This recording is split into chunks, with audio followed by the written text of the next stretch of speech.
And in our top story, the Tecom Group has announced a new 60 million dirham platform for media startups and entrepreneurs called In5 Media.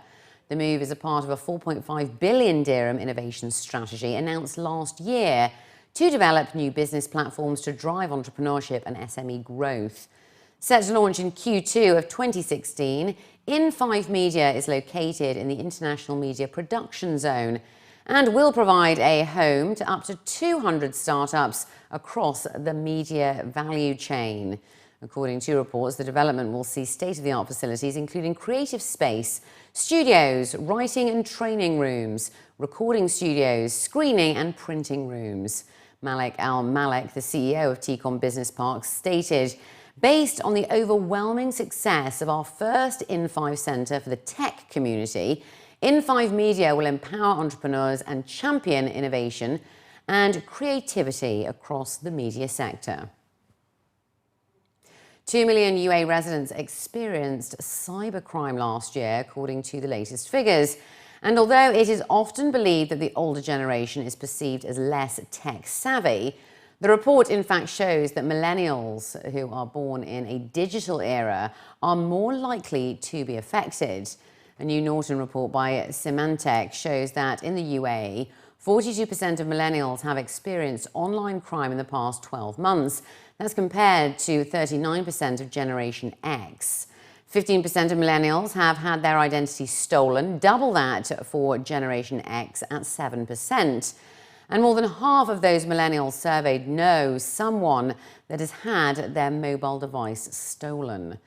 When looking at the generational divide, 37% of millennials in the UAE are more likely to share their passwords, compared to 25% of Generation X, and 27% of the elder generation millennials in the UAE are also less likely to find using public Wi-Fi risky.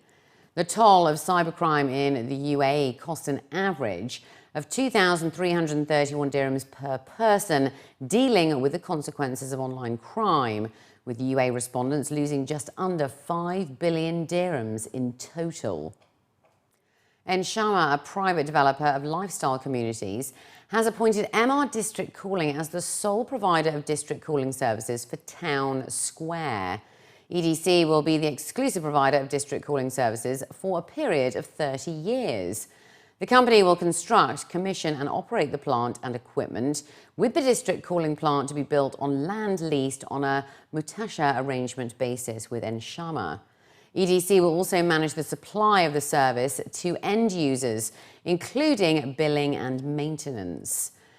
Town Square is the flagship project of Emaar and is anchored by a central square the size of 16 football fields.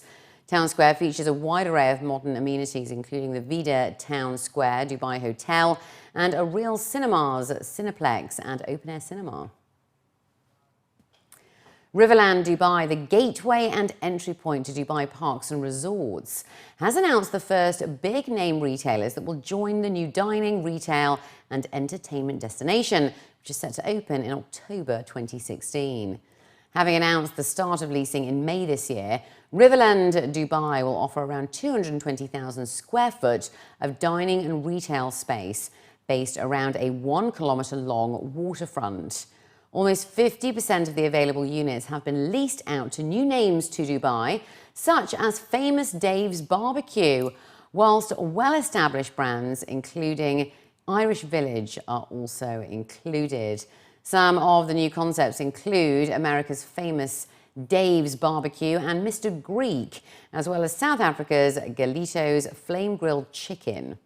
Rayed Kajorai Al-Nuaimi, the CEO of Dubai Parks and Resorts, said that in building this destination, we've been inspired by many different cultures and countries, and so it's important that the brands chosen also represent this and appeal to the many different nationalities, tastes and requirements of our guests.